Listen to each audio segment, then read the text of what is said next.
We all know Assassin's Creed, right? That game franchise that just runs itself into the ground, but is still releasing games currently to this day. Some of them are good, some of them are really, really bad. Now, I know this game series, it's kind of got some big revival. People are playing the games again. I'm seeing a ton of videos on YouTube about them. I don't know if that's just because that's where I am in YouTube, actively looking for Assassin's Creed videos, because I'm now going to be replaying them and talking about them. That's what this is. This is a review of the Assassin's Creed games. We're going to start with 1 through 3. We're going to cover that Desmond story, and then when I feel like it, I'll cover the games I don't really care for. A Black Flag I do want to play, so I might add that into a little Desmond story, but I feel like 5 games is enough to cover for right now. So, with that being said, we're starting with the very first, taking a trip all the way back to 2007, developed by Ubisoft Montreal, published by Ubisoft, composed by Jasper Kidd, designed by Maximum Pelend. Genres: it's an open world action stealth game, action adventure, non-linear gameplay. We're talking about Assassin's Creed 1. Now, I know this is a very old game. It's up there in its age, and I understand that I can't really talk about the games that I have played recently. Now, I started my Assassin's Creed journey with Assassin's Creed 3 back in 2012, whatever the fuck it came out. I think it was 2012. Jesus. That's when I started. Now, I didn't play 1, 2 Brotherhood Revelations. I played 3, Black Flag, Unity, Rogue, Syndicate, and onward. I didn't go backwards. I tried playing 2, but I was like, control scheme, different. So I left it. Now, coming back to play this game, I'm kind of glad I didn't play it back then. Now, that's not to say that this is a bad game. I know this is a loved game by many people. I just didn't have that much of a fun time playing it. I mean, I was having a blast in playing sequence 1, 2, and then halfway through 3 I realized, oh my god, is this going to be the entire game? So if you've never played this game, mission structures are, you go to a new location, you do 5 missions, and then you uncover where the target is, and then you go kill the target. That is the game. That is it. That is the entire game. That is what you're going to be doing the entire time. Not only do you have to fucking do that, you also have to unlock all the sync points. Like, to actually see. Unless you're just going to be traveling around the cities blind trying to find these locations to start missions. If you don't do the synchronization points, the towers, it's going to take you forever to find them. So you have to take about maybe 45 minutes to go around the city and collect all the fucking towers. And then you can start doing the missions for about maybe a half an hour to 45 minutes, just to go do a fucking kill mission, and then to go back to Masyaf and talk to him, and then your character Altair asks some questions, but then he's told it's good that you're asking questions, but hey, you gotta stop fucking asking questions. This game, there are sequences of this game that you should actually play. I think sequence 1, 2, there you go, sequences 1 and 2, alright, get those out of the way, and then you skip all the way over to sequence, like the ending of sequence 6, sequence 6 and sequence 7, those are like the ones to play. You still get the same amount of story through it. It's Templars bad, Assassins good, where in the later games, they kind of mix it up a little bit, where it's a big moral gray area, we're all kind of good and bad doing the same things, for the same reason, just different ways of doing those things. So, yeah, this story, there's not much here. I'm gonna talk about that right now. So if you haven't played the game in 2007, I'm not giving you a spoiler warning. If anything, I'm gonna save you 7 hours of your life. Stay, and all of you will die.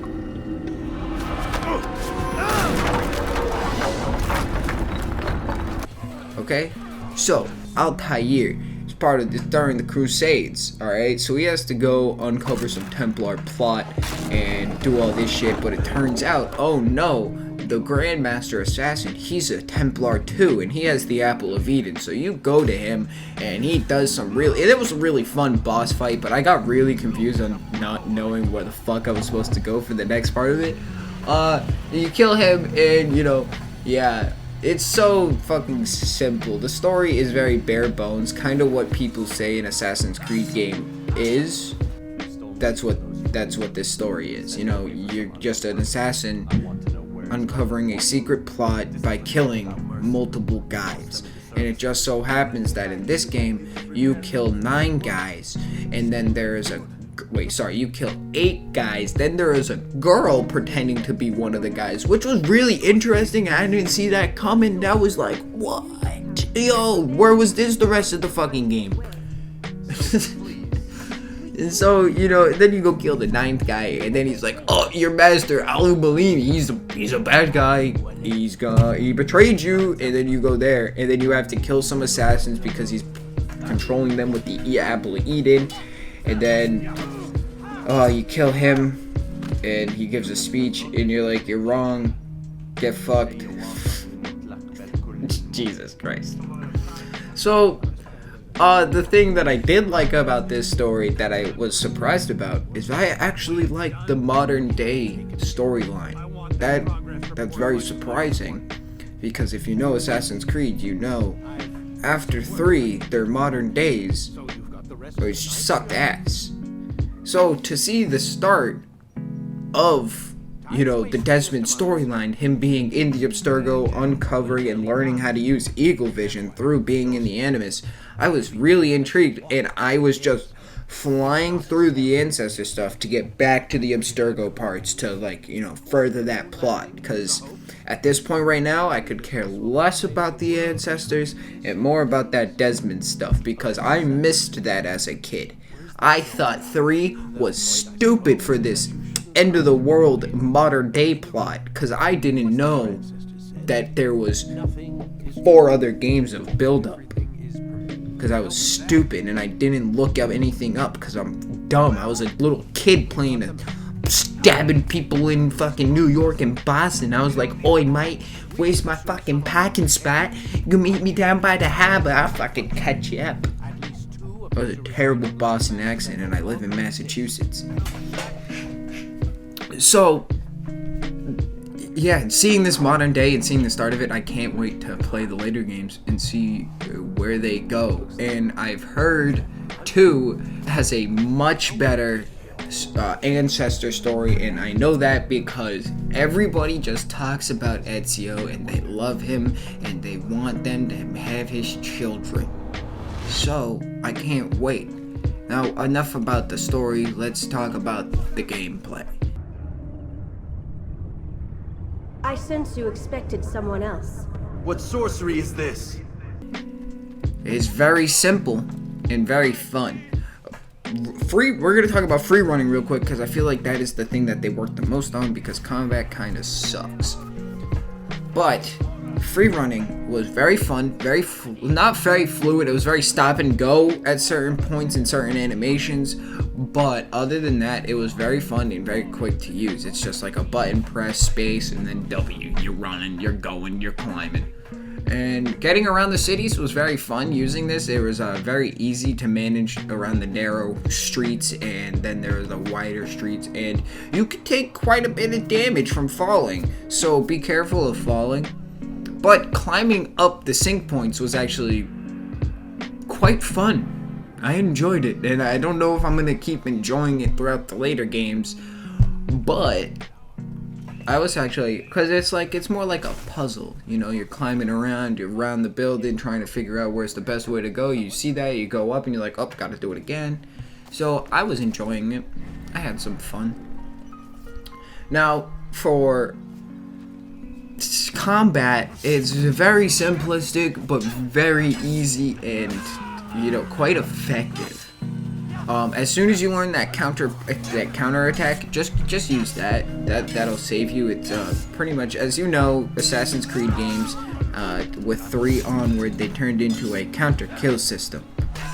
Pretty much where you can counter and then kill somebody, and counter somebody else and then kill them.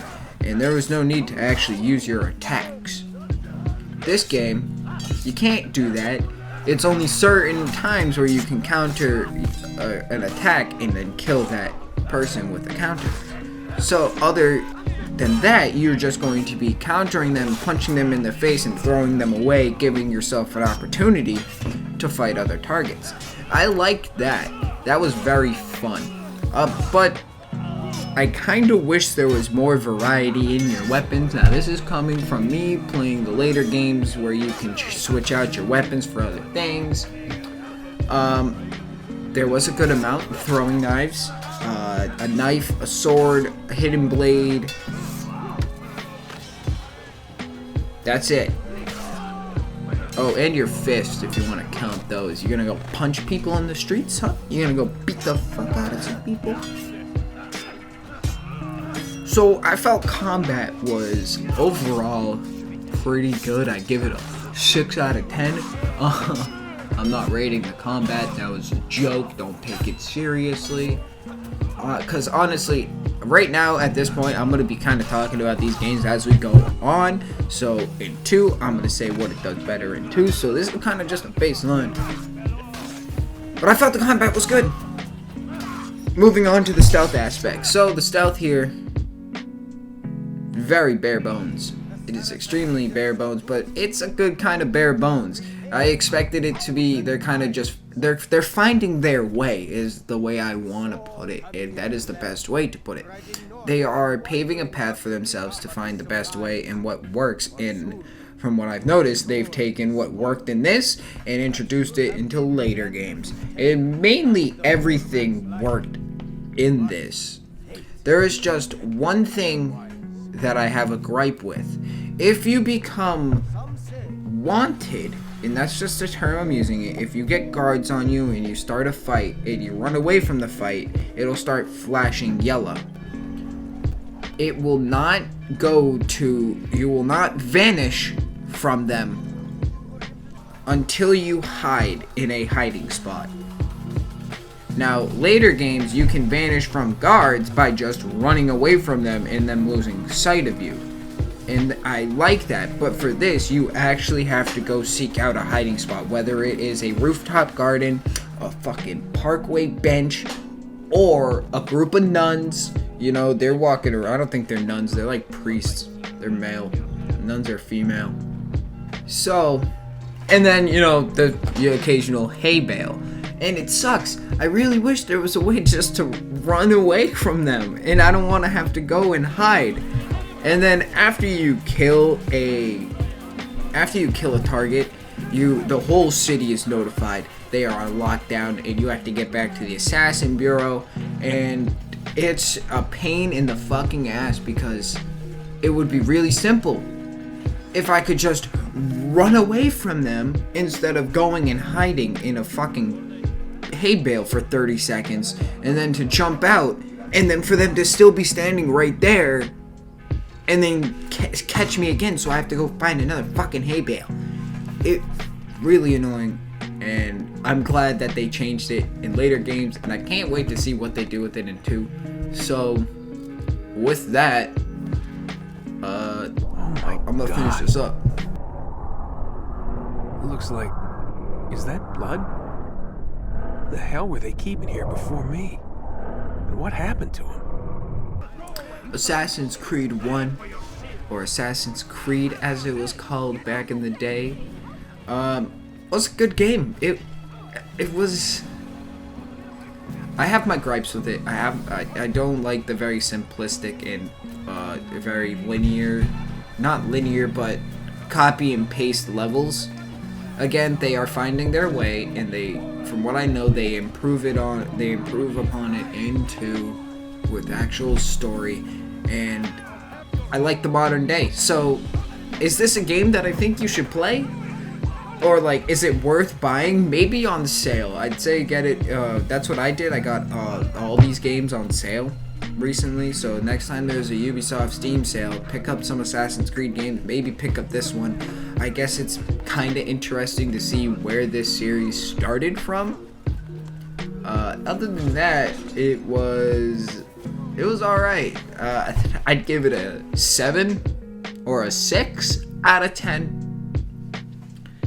I know there's no point in ranking this game because it's been out, but I'm glad. I'm wondering where we go from here. So in the near future, once I finish it, and I got work and stuff, so it's gonna take me a while to finish it, but once I finish it, Assassin's Creed 2, and then Brotherhood, and then Revelations, and then we're gonna finish with 3, and then from there I'll take a little break of reviewing things, and then jump into a one-off review, probably the Red Dead Redemption review. That's right, well, not a review, kind of like why you should still fucking play Red Dead Redemption 2.